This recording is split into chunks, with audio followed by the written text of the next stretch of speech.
September 19th, 2023 was the day Kagurabachi was serialized and released into the Shonen Jump's magazine, and later it took the anime community by storm. I think we can all agree that when Kagurabachi released his first chapter, the memes were super funny, and seeing that Chihiro was beating every main character in a 1v1 was just pure comedy, because of the simple fact that Chihiro looked like a generic main character with the reoccurring shonen scar that everyone either gets in the beginning of the story or the middle of it, and also the iconic black hair to go with it. And I think the meme started even before the manga actually released its first chapter, and just the cover alone was enough for people to troll other fan bases, but I'm not really sure.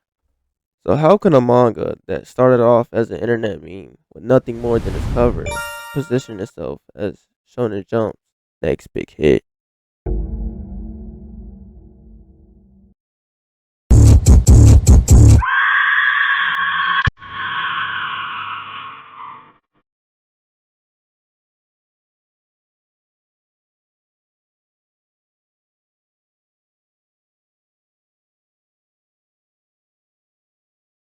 Y'all know I had to come back and give y'all a fast edit.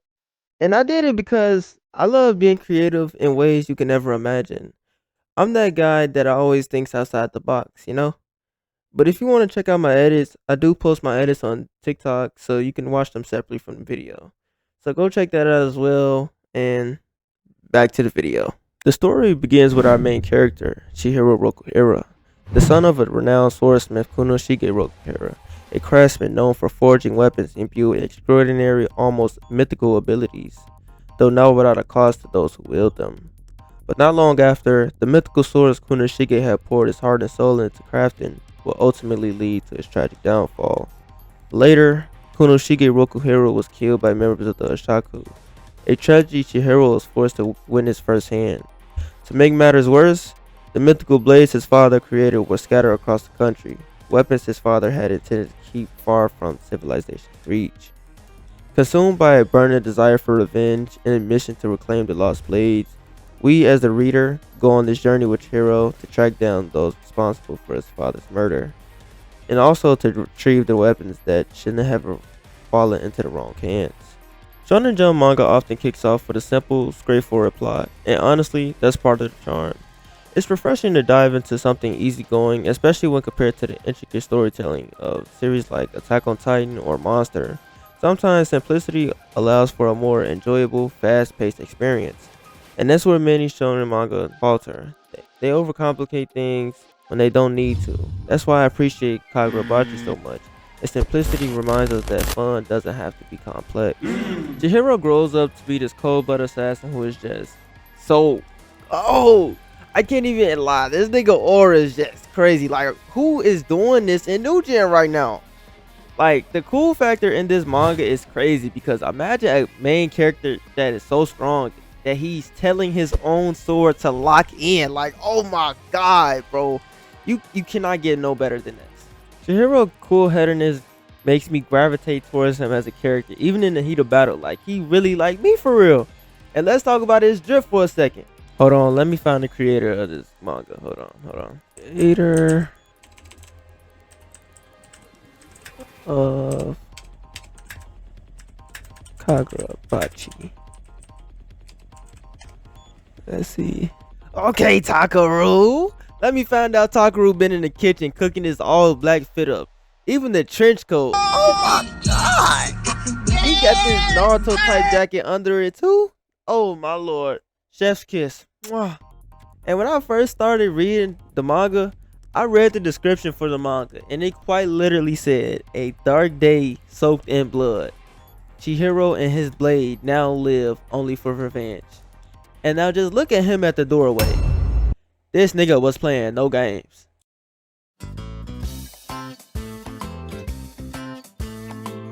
Side characters, side characters, side characters. You might be thinking I'm going to say they're the best cast in New Gen or anything remotely good about them. But honestly, all these niggas are trash and are some of the biggest frauds. Like, look at them. You see these elite forces fending off Uruha, and then look at this shit. Like, how do you look this tough and your ops got you posing like this for the gram? Nah, this is just sick work. Or imagine your ops turn you and the gang into an album cover just for another nigga's aura boost. Like, gang, oh my god, trash! And don't even get me started with the 5 Kaminabi frogs that we got at the beginning of the story. And they look so tough, especially him with the mask. But you don't even get no death scene for them. These niggas get off screened. Getting done like Gojo is crazy in the first half of the series. And they lost to one nigga. Man, get this doodle garbage off my screen before I crash out. And to be honest, the only side characters I like is Akuri, Shiba, Uruha, and Samura and Hayuki. And be honest, Akuri is top 3 side characters in New Gen. Because when you scroll to the next page and just see this masterclass ass panel, it's like, damn, he got that sauce too? And plus, he one of them characters where they're always getting beat up and losing fights, but when they do start locking in, they have the coldest moments in the show. Like Shin from Sakamoto days. You gotta give Hakuri his part. Let's also admire Shiba for a sec. I know when the anime releases, he probably want to get that Gojo treatment. Have all the fangirls on his meat and saying that he's their man of their dream. Because this man has the sauce, the ability, the right charisma for me to always to be interested when I see him on panel. And he's one of the coldest teleporters in the game of like anime history. He doesn't have that flicker when he teleports. He only just teleports and you just see him in the next panel. Like, that's why I fuck with Bro Heavy, because his ability is tough. One thing I do gotta say for these side characters is that if Chihiro don't know you personally, gang, you getting cooked. Not even gonna lie to you. That's honestly facts. Because if you think about it, everybody that wasn't close to Chihiro is literally getting cooked. I'm not even gonna lie.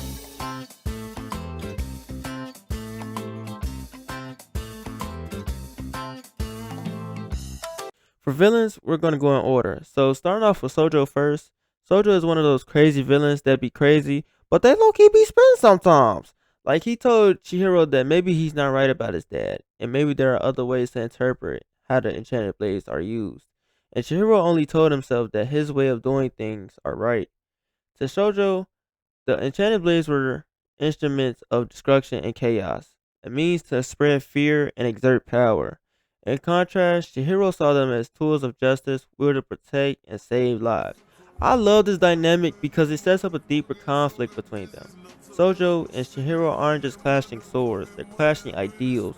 What makes it even more compelling is how Sojo's twisted perspective challenges Chihiro on a level only he can truly understand. But y'all probably don't want to hear me yap, but let's talk about the fight. Lord help me, Jesus. This fight was so tough it don't make no sense. The timer, the ideals clashing, and Chihiro speed blitzing him and outsmarting him in the last bout. Hands down, it has to go in a New Gen Hall of Famer fight. Up there with Nagamo versus Gaku. Yeah, I said it. Who's gonna fight me?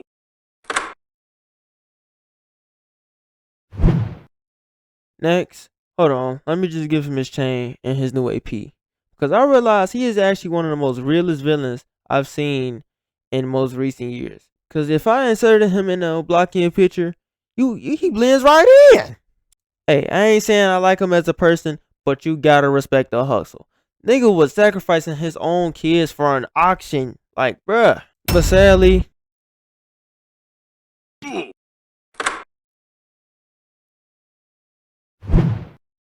next we have Hirohiko, and he's just like Sojo when it comes to challenging Chihiro's ideas as a protagonist. If we really stop and think about it, excluding the fact that Chihiro is the protagonist for a moment, what actually separates him from being a monster? Hirohiko has the reason for killing, and Chihiro has his. But Chihiro only sees Hirohiko as a villain because they're willing to fight each other to the death because of their own ideals. It's a dynamic we've seen before. Does Yuji and Maito ring a bell? Mahito's whole philosophy was that, as a curse, he can't help but defy what he has meant to be. He even claims that he and Yuji are the same, which at first glance makes you wonder, what is this nigga talking about? And how are they alike? They're two completely different people with completely different goals. Yet their rivalry cuts deeper than just good versus evil. It's a battle of perspective. And then we have both main characters coming to terms with the fact that they are, in essence, monsters.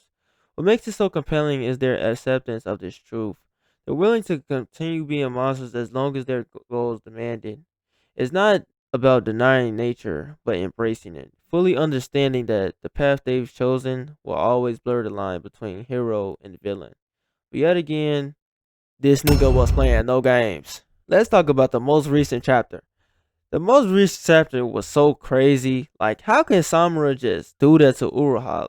And it begs the question, what did they do in the Seitei War where it completely horrified Samura to want to kill every sword barrier, including himself? Like, bro, why are you siding with the ops? You know it's not gonna go your way, broski. But I really hope Uruha isn't dead because he low key be putting that shit on. But we'll just have to wait and see for the next chapter to come out. And yeah, I just really love the series. And time for the conclusion. I had to see what the hype was about with this manga because I really didn't have anything else to read. But it deserves all the hype because it has the potential to be the second best new gen Sakamoto days. So let me just add this right here and yeah, see y'all in the next one. Stay safe and stay blessed. Peace.